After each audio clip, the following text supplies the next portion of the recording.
Bonjour à tous, on se retrouve pour les actus ciné-séries de janvier, mais tout d'abord je vous souhaite bien sûr une très belle année 2024, la santé, le ciné, les pizzas, tout ça, et allez, on entre dans le vif du sujet avec un petit point box-office. Le mois de décembre a réuni 17,82 millions de spectateurs au ciné, c'est carrément décevant et en dessous de 2022. Mais quand on y regarde d'un peu plus près, finalement il y a une explication un peu logique. Les vacances, elles étaient super tard cette année et pourtant c'est la période qui réunit le plus de monde au cinéma. Donc on a eu la première semaine en décembre, mais c'était Noël avec tous ses préparatifs. Donc les gens ont sûrement dû aller au cinéma plutôt sur la deuxième semaine et du coup ça sera comptabilisé en janvier. On verra ça le mois prochain, mais je suis sûr qu'on va faire un mois de fou furieux du coup en janvier. Bon, donc un mois de décembre pas terrible, mais on a quand même pas mal de films français qui ont réussi à sortir leur épingle du jeu, à commencer par La Tresse, dont j'avais parlé et que moi j'avais pas trop aimé, mais le film me plaît et vient de dépasser le million.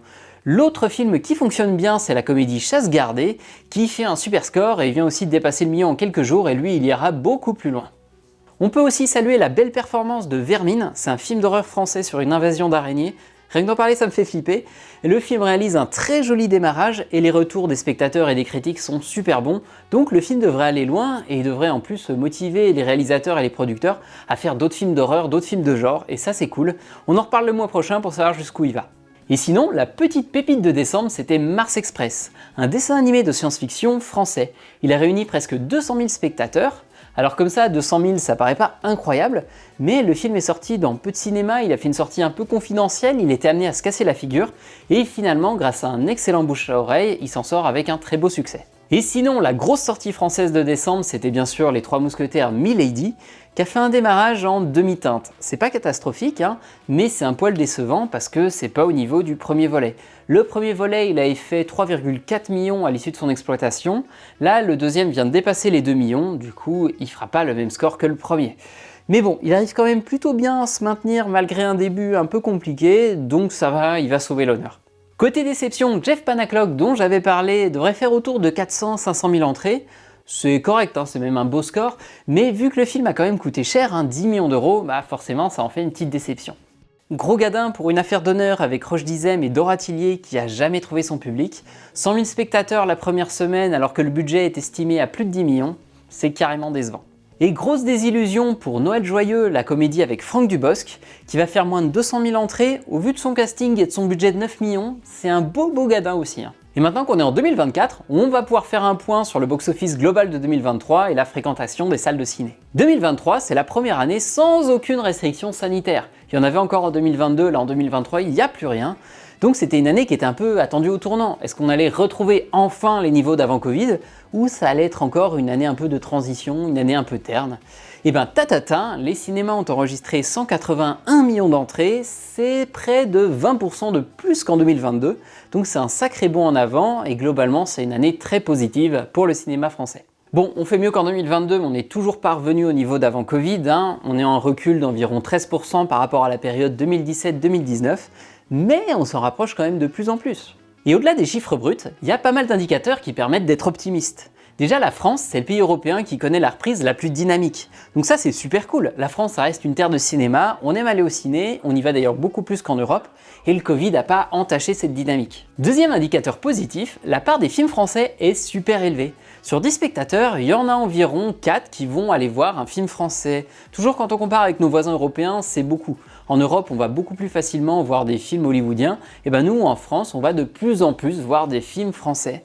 Et ça fait plaisir, et puis en plus, il faut dire qu'en 2023, il y a eu pas mal de petites pépites. Et d'ailleurs, quand on compare les entrées uniquement françaises entre 2023 et avant Covid, quand on vire tous les films hollywoodiens, les films étrangers, on n'est plus si loin. En 2023, les films français ont réuni 72 millions de spectateurs, contre 77 millions pour 2017-2019. Donc il y a quand même encore une différence de 7%, mais c'est plus si énorme.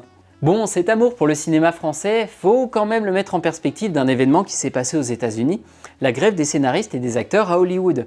Ça a forcément retardé la sortie d'un certain nombre de films et donc un peu impacté le box-office 2023. Alors, est-ce que du coup, ce regain d'intérêt pour les films français, c'est juste parce que les spectateurs se sont rabattus sur l'offre de cinéma française à défaut d'offre américaine? Ou alors, est-ce que vraiment le cinéma français arrive bel et bien à tenir tête toujours plus à Hollywood? Ça, pour le savoir avec plus de précision, il va falloir attendre 2024. Dernier point positif, voici les 10 films français qui ont le mieux fonctionné cette année. On a des comédies, comme d'hab, bien sûr, mais aussi des films historiques, de l'action, du fantastique, du procès, de l'animation et des films d'auteur. Il y en a vraiment pour tous les goûts. Si vous regardez l'ensemble de ces films, il y en a forcément qui vous plairont. Et ça fait plaisir de voir que le cinéma français se diversifie, tente des propositions qui sont originales, ne se contente pas de rentrer dans une niche et d'appliquer bêtement la même recette qui fonctionne vaguement. Là, non, il y a plein de propositions qui sont différentes et les spectateurs suivent. Donc l'année 2023, elle n'est pas révolutionnaire côté fréquentation, mais elle est sincèrement encourageante. Reste maintenant à voir comment ça va évoluer. Est-ce que maintenant les audiences vont à peu près se stabiliser à ce niveau-là pour les prochaines années? Ou est-ce qu'on va encore réussir à grappiller un petit peu du retard qu'on avait par rapport à la période pré-Covid? Eh ben on verra ça en 2024. 2024 d'ailleurs, on a pas mal de films intéressants qui vont arriver, mais je vous prépare une vidéo dédiée pour pouvoir vous en parler un peu plus en détail. Côté actu maintenant, la grosse news du moment, c'est le triomphe d'Anatomie d'une chute aux Golden Globes. Les Golden Globes, si vous connaissez pas trop, ce sont des récompenses américaines pour le cinéma et la télévision. C'est un peu la petite différence qu'il y a avec les Oscars, c'est que ça prend aussi en compte la télé, là où les Oscars c'est 100% cinéma. Et donc Anatomie d'une chute, qui a déjà reçu la Palme d'Or, là a reçu le Golden Globe du meilleur film en langue étrangère, et aussi celui du meilleur scénario. Et celui-là, il était balèze à avoir, parce que le film de Justine Triet était en compétition avec Oppenheimer ou Barbie. Le dernier film français récompensé au Golden Globe, c'était The Artist de Michel Hazanavicius avec Jean Dujardin, mais c'était déjà il y a 13 ans, donc ça fait plaisir de voir à nouveau le cinéma français qui rayonne à l'international. Et maintenant, dans 2 mois, c'est la cérémonie des Oscars. Anatomie d'une chute pourra pas concourir dans la catégorie meilleur film international parce que c'est Dodin Bouffant qui représentera la France, mais il a des chances pour les prix du meilleur film, de la meilleure actrice et du meilleur scénario. Et comme on parle récompense, jury, tout ça, parlons rapidement du Festival de Cannes 2024. Greta Gerwig, la réalisatrice de Barbie, sera présidente du jury de la prochaine édition. Elle succède au Suédois Ruben Östlund. Et c'est une nomination qui fait plaisir. C'est une femme de 40 ans, c'est pas le genre de profil qu'on a l'habitude de voir. Et puis, elle a carrément le vent en poupe depuis Barbie, c'est une superstar, notamment auprès des jeunes. Donc c'est cool, ça a fait rayonner le festival. Et pour terminer, j'ai oublié de vous mentionner un énorme succès de ce début d'année, les Secpahowski. Les Secpa à l'origine c'est une chaîne YouTube et ils ont réalisé un premier film en 2022 qui a fait déjà un petit braquage, 700 000 entrées avec 2,7 millions de budget, belle rentabilité. Et donc normal, ils reviennent avec un deuxième film et cette fois ils vont au ski. Et ce deuxième film cartonne de fou, 900 000 entrées en 12 jours, il devrait faire un cumul final autour de 1,5 million. Le problème, c'est que la sortie du film s'est accompagnée de pas mal de débordements dans les salles de cinéma, des insultes, des jets de popcorn, des crachats, des chansons, des cris, des bagarres. La police a dû intervenir à plusieurs reprises et certains cinémas ont fait le choix même de déprogrammer le film pour éviter d'avoir des soucis. Bon, c'est toujours vraiment dommage de voir ce genre de comportement, mais bon, ça n'empêchera pas le film de cartonner et un troisième volet est déjà en préparation. Et voilà. Moi je m'arrête là pour les actus, merci beaucoup d'avoir regardé cette vidéo, j'espère qu'elle vous a intéressé. Si vous avez des suggestions de trucs à voir pour janvier, n'hésitez pas, je suis preneur. Allez au cinéma et mangez des pizzas!